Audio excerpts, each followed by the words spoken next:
Para fines de 1800, la Argentina agroexportadora se encuentra en plena expansión, tanto que necesita mano de obra. Muchos de los recién llegados se trasladan al ámbito rural. Allí, la variedad de tareas y los frecuentes desplazamientos reducen las posibilidades de asociación. Los incipientes conflictos se resuelven en forma local. Pero en la próspera Argentina, las condiciones laborales son precarias y las leyes obreras inexistentes.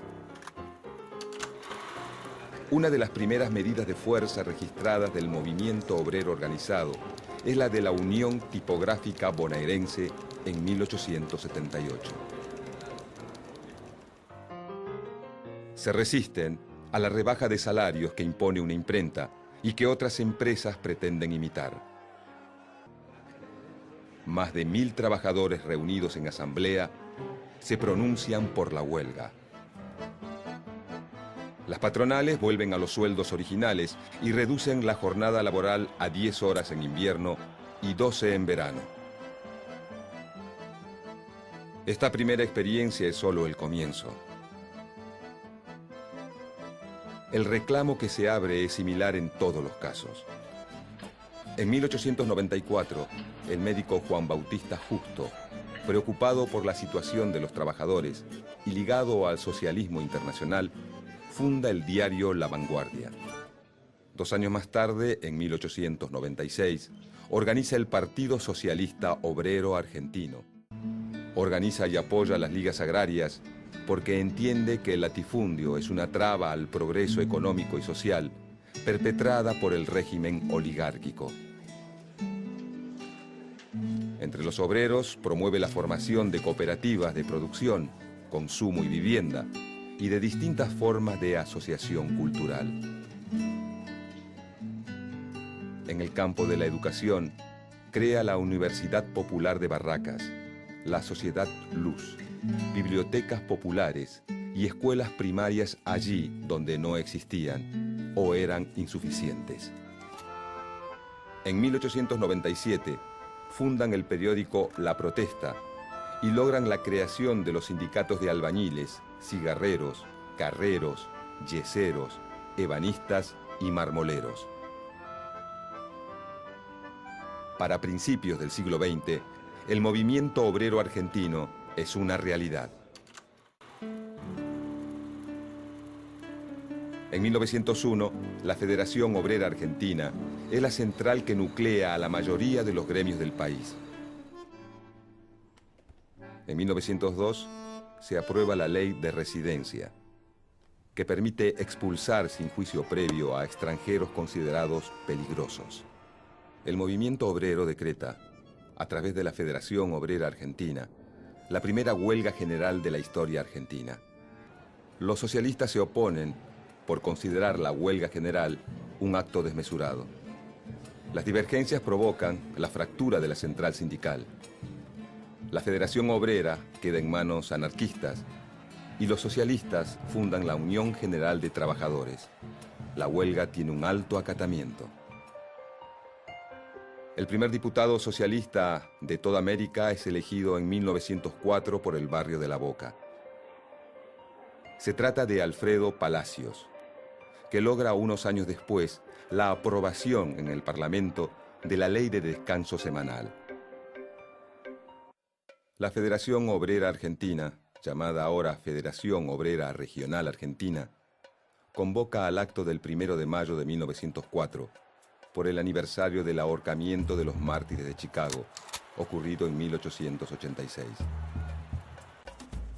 A poco de iniciada la marcha, comienza la represión policial que deja un saldo de varios muertos. Las dos centrales sindicales decretan la huelga general y piden el encarcelamiento de los responsables. A pesar del estado de sitio, decretado por el presidente Manuel Quintana, las centrales sindicales deciden conmemorar en forma conjunta un nuevo aniversario del 1 de mayo. El acto se realiza frente al Teatro Colón.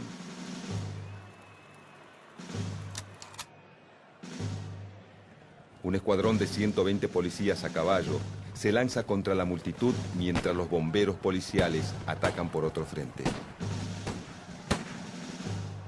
En la Plaza Lavalle quedan 4 muertos, más de 50 heridos y cientos de detenidos. Entre 1916 y 1918, algunos sindicatos logran el arbitraje del gobierno nacional en sus conflictos. Entre ellos los sindicatos que agrupan a los trabajadores ferroviarios y portuarios. El gobierno de Hipólito Yrigoyen es el primero en intervenir en las negociaciones de salarios entre sindicatos y empleadores. Esta situación fortalece la posición de sindicatos de larga trayectoria, como la Fraternidad de Maquinistas, creada en 1887, y de otros más recientes, como la Federación Obrera Marítima y la Federación Obrera Ferrocarrilera, surgidas en la década de 1910. Su capacidad de frenar el transporte en momentos clave les permite obtener, muy tempranamente, conquistas salariales, de condiciones de trabajo e incluso de seguridad social. El crecimiento del frigorífico industrial, dedicado a la exportación, y el de industrias orientadas al consumo local, aumenta el número de trabajadores permanentes. A partir de 1917, se suceden huelgas en las que el movimiento obrero reclama mejores salarios y retoma una demanda por la que lucha desde sus orígenes, en la década de 1890. La limitación de la jornada laboral a 8 horas diarias. Con el acceso al Parlamento de legisladores del Partido Socialista, se elaboran las primeras leyes obreras. Se sancionan la ley de descanso dominical, la ley de regulación del trabajo femenino e infantil y la ley de accidentes de trabajo. Las nuevas leyes regulan los horarios de trabajo, los días de descanso periódico pago y la licencia por maternidad, que revierte la situación a la que están sometidas las mujeres al momento de ser madres, quienes debían continuar en actividad o bien renunciar o ser despedidas. Los trabajadores de algunas industrias consiguen la jornada laboral de 8 horas, pero recién en 1929 llega a convertirse en ley nacional. Los obreros de los talleres Bacena reclaman aumentos salariales y reducción de la jornada de trabajo a 8 horas. Los primeros días de enero de 1919, la empresa fragmenta la unidad de los huelguistas y consigue que varios empleados se reincorporen al trabajo. Mientras la patronal de los talleres Bacena, el gobierno radical y la fora sindicalista aprueban muchos de los reclamos del pliego de condiciones presentado por los huelguistas entre el 7 y el 8 de enero, se agudiza la represión sobre quienes deciden continuar adelante con la medida de fuerza. Alrededor de 2.000 trabajadores, dirigentes y militantes de distintos grupos son detenidos.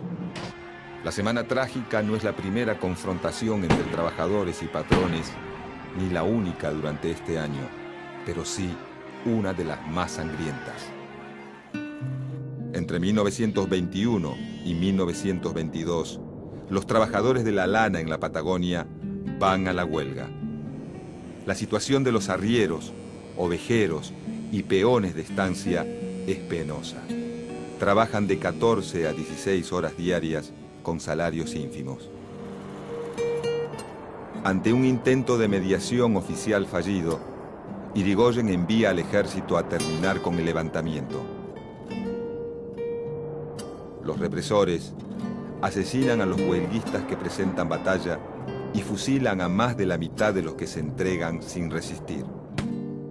La masacre de los obreros del sur será recordada como la Patagonia Trágica y constituye uno de los tantos hechos injustos y sangrientos de la historia argentina.